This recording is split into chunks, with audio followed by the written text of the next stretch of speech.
seriously, it's been so long since I've done one, and I feel like I say that every single time I do one, because I do one and I'm like, yay, like, let's keep this going, like, let's do one every week, and then I eat pizza instead. Like, I'm pretty sure the last time I did a tutorial, I like took a horse and buggy to work. It's been a while. That I have been focusing so much on my blog recently, which if you follow it, good for you. If you don't talk to me. I've been focusing so much on that and so much on fashion, and I hate that I've kind of gotten away from makeup, because that's totally why I started doing any of this, and it's totally like my first love.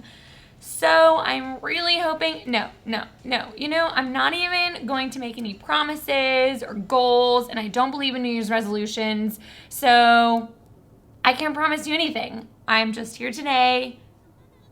You're welcome.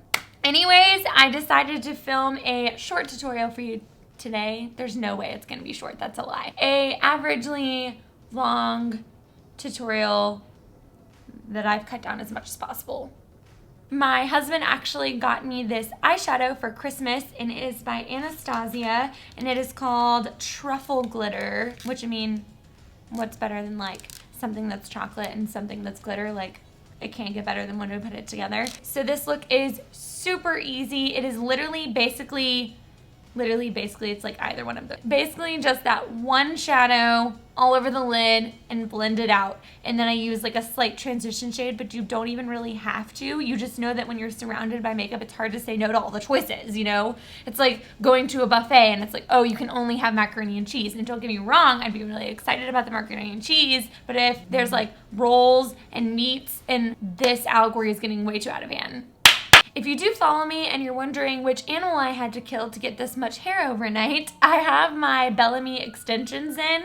I will put the information below if you're interested. I will say I bought these when I first went blonde, and they were like really yellow blonde, and my friend Ashlyn Cree Hair just recently dyed them, and I could not be more obsessed. Like, they match my hair color so perfect. It's insanity. Like, I don't understand how she does it, but like, shout out to her really quick, because they look so good.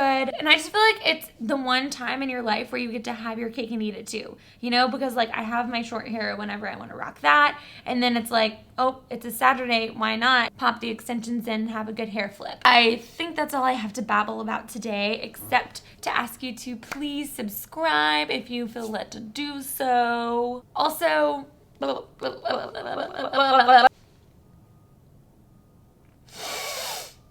follow me on any other social media, Instagram. I don't even use Twitter. Like, I really have tried. Just thank you. Thank you for anyone on here, all 5 of you that have been supportive. Thank you so much again for watching, and maybe I'll see you soon. Alright, to start out today, I am going to do my foundation and mix the L'Oreal Pro Glow with this Hourglass Stick Foundation. I'm going to be real with you, I haven't been the biggest fan, but what I am a fan of is this De Blot mixing tray. Oh my gosh, I didn't realize how much product I lose by putting it on the back of my hand. So you can use anything you have around your house, but I would highly suggest starting to put your makeup on something. Then I am going to be applying some concealer. This is the Urban Decay Naked Concealer, and just doing the triangle underneath the eyes, down the bridge of my nose, my forehead, and then I'm also going to be mixing in a little of my Prolongwear concealer by MAC, just because that Naked Concealer isn't quite as light as I wanted it to be, since I am so fair right now. And just blending that in with my Beauty Blender as always, making sure that's fully damp, and then also putting it on my eyes to serve as a base for later. And now we are going to preheat our Beauty Blender for some bakage underneath our eye. I'm just picking up some RCMA No Color Powder and putting it underneath our eyes. I don't like to go so thick, because since I am really dry right now because of the ridiculous Atlanta weather we're having, it starts to kind of clump up under my eyes, which is not what we want. So I'm really just putting a lighter layer, and then also taking that and putting a light layer dabbed all over my face with this Morphe brush. Also, something I've been doing different lately is using a duo fiber brush. This one is by Sigma, to apply my bronzer. Since I am so fair, I feel like using a natural brush can kind of get me in trouble, especially with this MAC Give Me Sun. It is very orange, but I really like to use it as a transition shade for my HOOLA, which I swapped a brush for a smaller duo fiber brush, and I am just putting that a little bit lower than the Give Me Sun just to carve out that contour. And then my husband has decided to make an appearance. I'm not sure what he was doing, but apparently I was pissed off about it, but it's okay, danced it out. Then I'm going to go in for my nose contour, picking up a Sigma E40 brush, which is my favorite to do this with. This is like an absolute must for me because I absolutely hate my nose, and I feel like I have to add some sort of dimension to it for it to not look so Jew. I can't stand it. Then I'm going to pick up a third duo fiber brush, can't you believe it, and apply this Incandescent Electra blush by Hourglass that I have been obsessed with. And then I am going to grab some more bakage and just clean up that contour ever so slightly. I like to leave this on pretty much the whole time I'm doing the rest of my makeup. That way when I wipe it away, I have a really nice line. Now I'm going to move on to my brows. And let me just tell you guys, I got this e.l.f. brow gel because I was really sick of paying $22 for my Anastasia one, and it was $2. That being said, I do not skimp on my brow definer because I must have it in order to do my brows, which I struggled insanely with today, but I'm showing you a little bit of them. Just the normal routine of making that sharp line underneath and flicking it upwards with a spoolie, and then going in with some concealer and a Luxie brush. I am just going to clean up that under edge and also help blend it down into my eyeshadow base and adding any more spots that I missed. And then just going back in with that e.l.f. brow gel and setting everything. It's definitely not as strong as Anastasia, but it works just as well for the price. And then I'm just going to grab a brush and put some translucent powder all over my lid so that we have a smooth starting point for later, and wipe away that bakage and add some more underneath my eyes just because I am going to be using a glittery shadow, this Truffle glitter from Anastasia, all over my lid, and we could have some unnecessary fallout that we need to just wisp away later. So I'm sloppily putting this all over my lid with a MAC 242. It does not have to be perfect because its only purpose is to be a blending foundation. I am going to swap that for a Sigma E40. This is by far my favorite brush ever. If you know me, you probably know that already. And I am just going to go back and forth until this pigment starts to travel upwards past our crease. Something that's really cool about glittery shadows or metallics you don't realize is when you start to blend them out, it really only blends the matte shade that's underneath.